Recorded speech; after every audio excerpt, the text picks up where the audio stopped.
मन में समा गइल बा जब से तोहार अखिया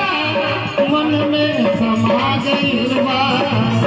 जब से तोहार अखिया मन में समा गइल बा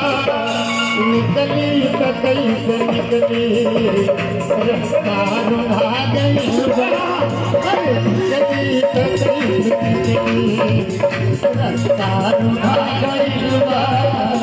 जब से तोहार अखिया मन में समा गइल बा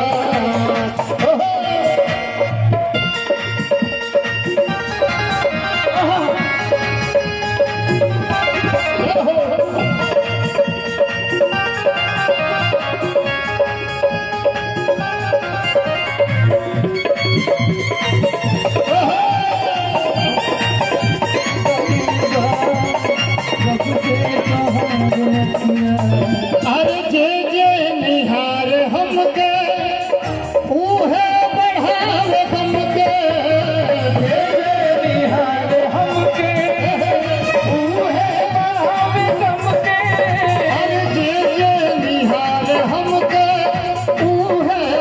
बढ़ावे हमके पाया की जमन तन झमा गइल बा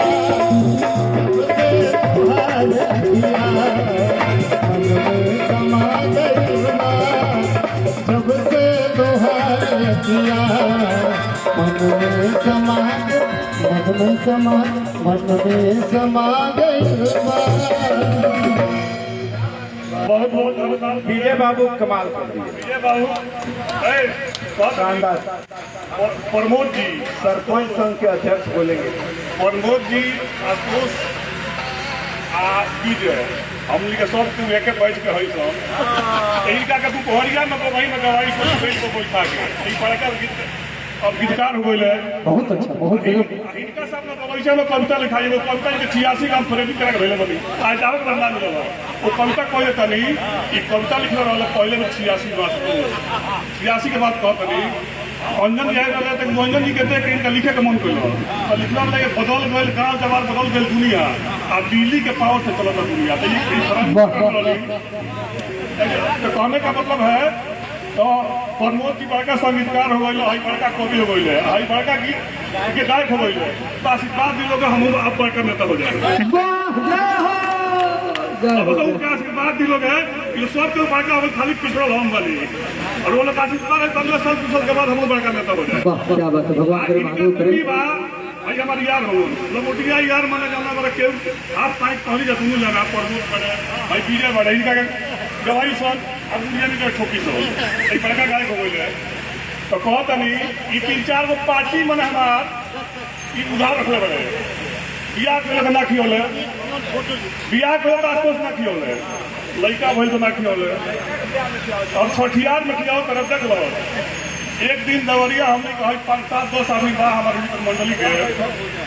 तो तारा पर 4-5 गो पार्टी खाई बा हमने को आई तहार तक पैसा दे के तरह सुने चला लेकिन सुने वाला हमनियों के जितना तहार बुकिंग बा उतना बेसी हमनियों के बुकिंग बा 4-5 पार्टी के बराबर एक दिन भैया खाए के बाद 4-5 पार्टी है ना ये 4-5 बेर बोलिए हमारा गांव के हम जब गांव को होई मदन बाबू के गांव को हम होई हमनी का भोले 2 लिट्टी खा खाती तू तब तेल जला देता ताकि जार दे जोर क्या बात है। ये कहते नहीं बहुत बहुत बड़ा हम चाहे कि अगला मुरन अगला कहने से तो हो गई आई ना हमने का रात घर हमनियों का नाचे के कोई नाचे तो गाना लेकिन अगर हम नेताजी अरे हम जवना मंच पर सोहर गोल बनी साल भर के भीतर वो जो सोहर हमारा गाँव कितना खर्चा हमारा गाँव से बहुत बहुत धन्यवाद बहुत आशीर्वाद एक बात बस कहूँगा कि मैं भोजन कराऊंगा बिना किसी दबाव में कर रहा हूँ कि मैं अपने मित्रों को देवरिया बुला के खिलाऊंगा मुझ पर कोई दबाव नहीं है पत्नी से भी नहीं बताया जाएगा छुपा के खिलाया जाएगा ब्रिज किशोर जब आएंगे पूरी टीम के साथ। अब भगवान ने ही पूरे प्रदेश का सबसे लम्हर सरपंच बनाया है अब ईश्वर करें कि जो सबसे बड़ी पंचायत है वहाँ आपको ले जाए और बाइंड अप करने से पहले पीपू बाबू का मंच है, एक गुलाम अली का गीत गा के बाइंड अप। हम भी खाए नहीं है, खाना खाना है, वेटर से भाग गए। क्या बात है, इतनी बड़ी